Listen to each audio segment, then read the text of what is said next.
Ako nabunot. Nagsahon ka na. Utang siya sa akin. Hindi ako makasaway sa iya, ha. Isang sa inyong lahat. Pinangga ko ninyo.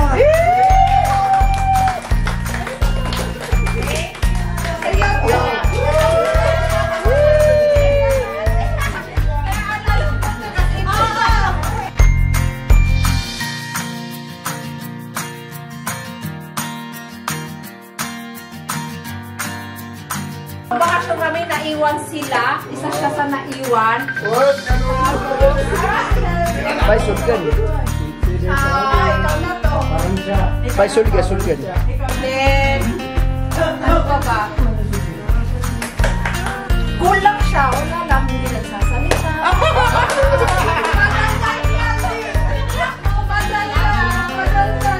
Ganon. Kaya, may dalawa yung wish niya. Lahat ko na binili.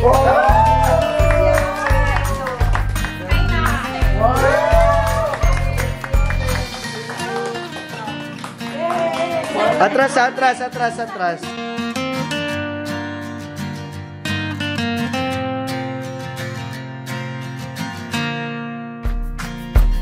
Ate, thank you, ate. Okay. Welcome. Siguro siyempre isa ko sa bago talaga dito, so hindi ko pa talaga kilala ang lahat. Except pati na ito, kasi cousin kami. So siguro ma-describe ko ang tao ko sa tatlong word. Una, siya ay tatay. Tatay, sino yan? Tatay. Tatay. Isa siyang big man. Labig. Diyan lang ang bigyan. Diyan lang. Pero wala kayo na matatay. Hindi naman. Isa siyang tatay, yung big man, at saka mabait siya. Wow! Ay lahat! Kahit kunti lang yung panahon na nandito ako, one time lang kami nagkasama sa field. Siya yung naging namin. Siya yung naging piloto namin. Pero sa panahon na yun, sa mga oras na yun, kahit kunting oras lang, naging maganda yung loob ko sa kanila. Nagbigay siya ng mga advices kung paano mag-ipon. Yun yung pinakauna ko yung plano sa kanya. Mag-ipon. Para gawin ko. I think so. Kuya, my Lord.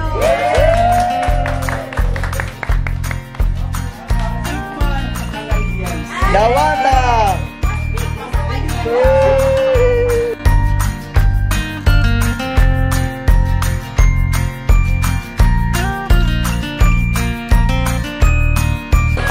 Thank you sa lahat. Ang sa akin naman, pagkagal ko na itong nakasama, malawak din ang pag-isip niya. Hindi malawak ang katawan? Malawak din ang katawan.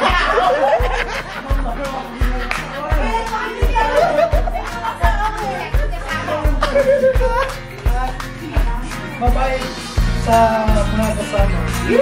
Love.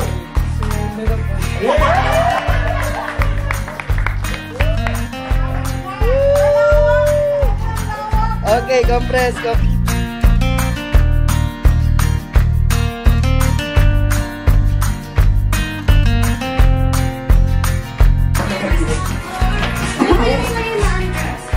Dalawa nga yung balik. Hello. So, i-describe ko na lang din yung nabuhat ko. Bilang malaki? Sa tatlong din na word. I mean, sa tatlong ko na describe. So, ang una, hindi malawak ang katawan niya. Hindi ko malawak.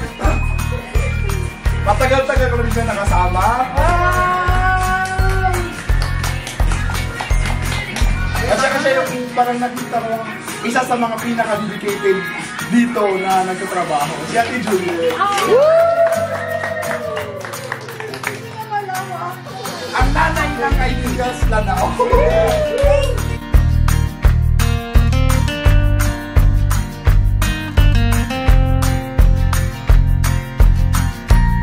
Alhamdulillah.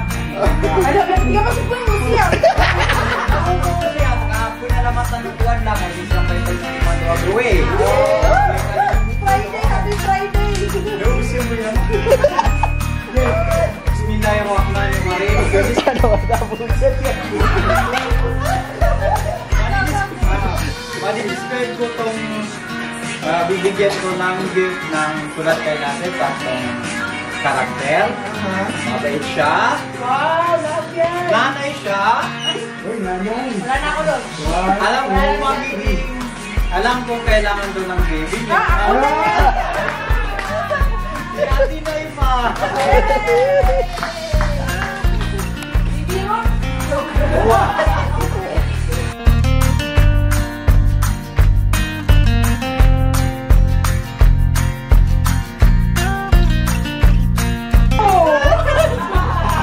Okay, so ako naman, pasensya na bread lang ang nakayanan. Hindi niya ba yan? So ano? Yeah, so i-describe ko siya as kapag nagtrabaho para siyang babae kasi sobrang linis, tapos ano, very hardworking din siya and mabait.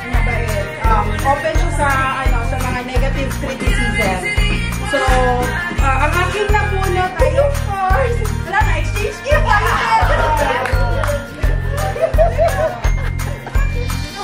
Dito ako.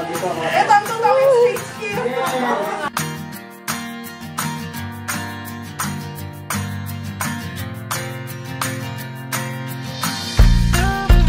Thank you, Finger God.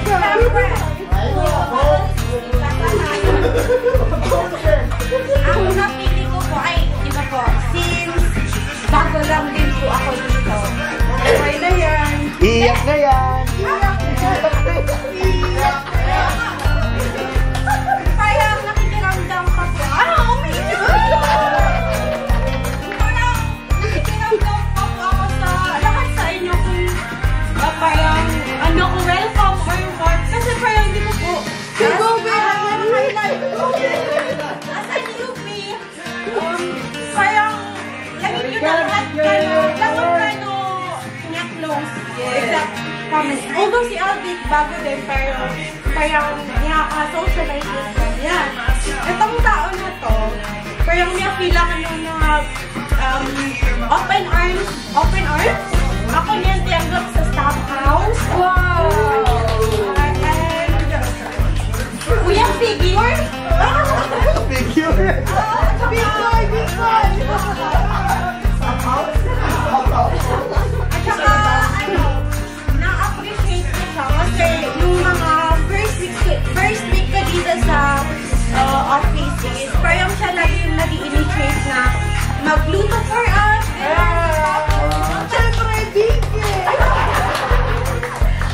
Ano po kuya talaga siya? Ito ay parang kay Kuya Jao. Wait lang po. Wait na,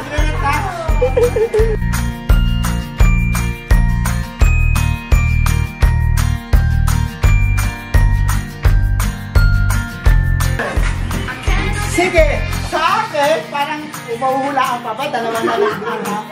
Yeah, sa akin naman,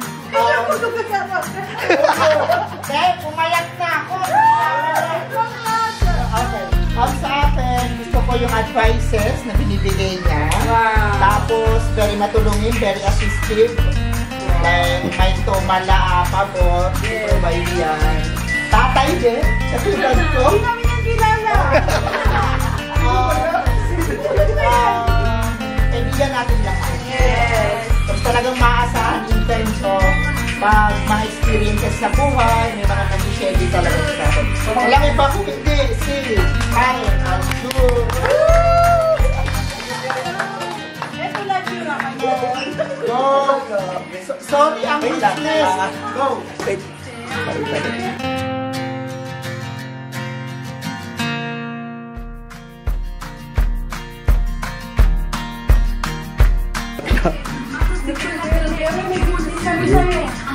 Ayan pa. Okay. Parang ako na lang siguro yung natitira.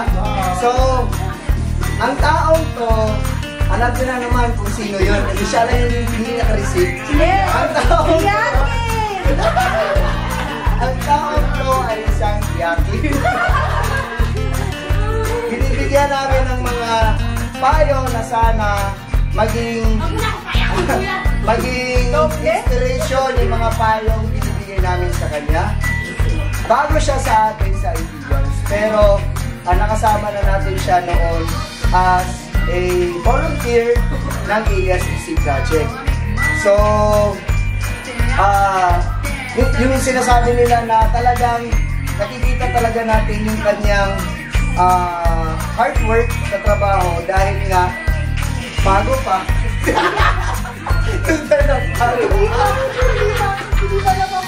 Okay, bago pa, so active pa, so diba? So walang iba kung si Steve. Pero, actually, itong gift na to, yun talaga yung nilagay niya doon sa kanyang wishlist. Yun yung kinuha ko. So ang problema, kaya nung last kasi, parang, diba, nag-early out ako dahil nagkakatalaga kami ng mapagkukuhanan ng problema. Walang ganun available. Parang yun din yung mga gift ng iba, kaya naubusan. So sana, makapaghintay ka kasi sabi mo, okay lang next year. Next year talaga siya. Pero pwede mo siyang buksan. Buksan mo kung ano nakalagay. Ay, wait. Picture mo na kayo bago before.